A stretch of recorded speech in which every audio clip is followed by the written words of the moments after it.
Hello friends, I'm glad you've joined me today. This reading is about 7 minutes. If you've lived in northern Midwest, you've seen snow in the spring, but have you seen a human barefoot print in the spring snow?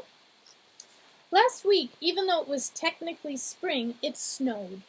One day there were several inches and my husband used the snowblower. By Saturday, April 5th, a full 2 weeks and 2 days after the vernal equinox, most of our snow had melted. However, we received a light sprinkling. A couple years ago, I purchased special slippers to wear in the early morning to put my dog outside because I had to walk out to hook her to a tether.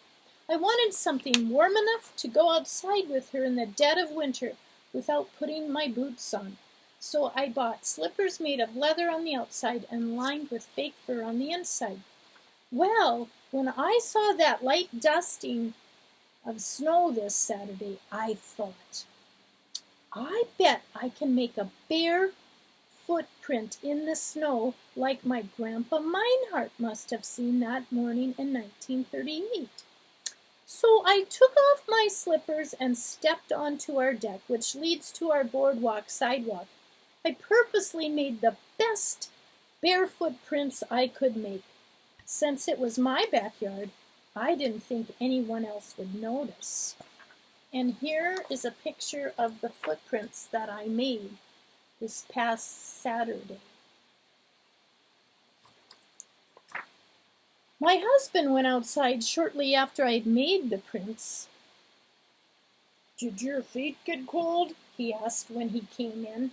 But he never asked why I would do such a thing. He might have thought the dog had to go really bad and I wasn't dressed properly. Now I'm going to read you a story that I plan to include in my manuscript about the time Russell woke up in the morning and saw bare footprints on his porch and sidewalk. So after Jeanette grew up, she went to nursing school and she had great empathy for those with mental illness. This may have been where some of that empathy began. And so here we go, bare footprints in the snow.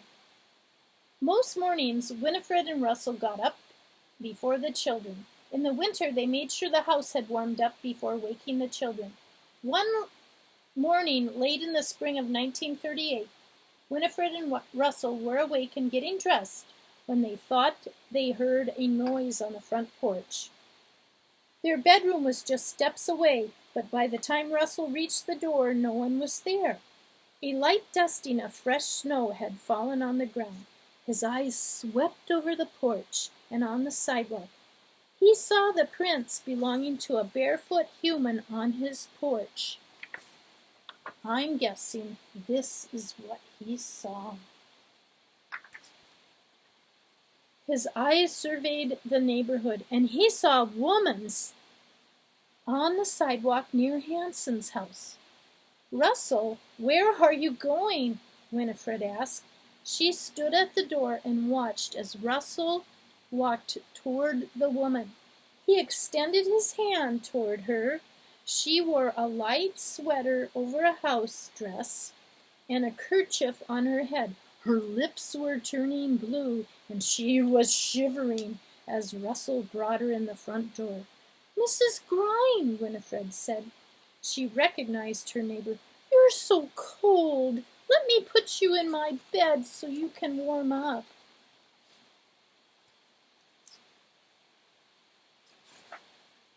Mrs. Grine silently followed Winifred into the bedroom, got into the bed, and Winifred pulled the covers up to her chin. Russell walked upstairs and poked his head in Helen and Jeanette's room. "Breakfast is ready, but come as quietly as you can," Russell said in a soft voice. "Your mother and I invited Mrs. Grine in, and I don't want you to scare her." Then he walked over to the boys' bedroom and told them the same thing. The woman was small and looked bewildered. She lived with her husband and grown daughter, and at times could be heard screaming. The townspeople knew her screams were not due to maltreatment. Her screams scared some people. She had mental problems and was never seen outside the house. Because Russell told the kids not to scare the woman, they stayed in the kitchen and ate the breakfast that Russell had prepared. Jeanette tiptoed into the dining room. From there you could see the parents' bedroom. Jeanette saw the woman sitting on the bed with her feet in a pan of warm water and Winifred on her knees washing Mrs. Brown's feet. The scene reminded Jeanette of the story of Jesus washing the feet of the disciples. Then Jeanette got her coat and cap to go to school. When she got to school, people around town already knew the Meinhardts had brought Mrs. Grime into their house because they had seen Mrs. Grime wandering. "Weren't you scared?" said one of Jeanette's classmates as she reached the schoolyard. "No." More kids gathered around in the coatroom and wanted to know about the woman and if anything scary had happened. Mrs. Grime was such a delicate woman. Jeanette wondered why people were afraid. After the kids left for school, Russell walked over to the Grimes' place to tell Mr. Grime that his wife was at their house. He also told Mr. Grime to bring shoes and a coat. The only time Jeanette and her siblings saw the Grimes was when the father and the adult daughter, Luella, worked in the garden. Years later, Mrs. Grime was sent to St. Peter's State Hospital. Her daughter was so quiet and hadn't been out in society, so she got a job at the state hospital to be near her mother. Whenever the daughter came back to Avoca to visit, she would ask, "How's Mrs. Meinhardt?" And that reminds me of a saying. I've heard it attributed to many people, but there's disagreement who said it. But it says, "People may not remember exactly what you said, but they will never forget how you made them feel." Well, thank you very much for joining me today. I have a 20-minute version with added value, and I will put that one in the comments. That one has a couple more stories.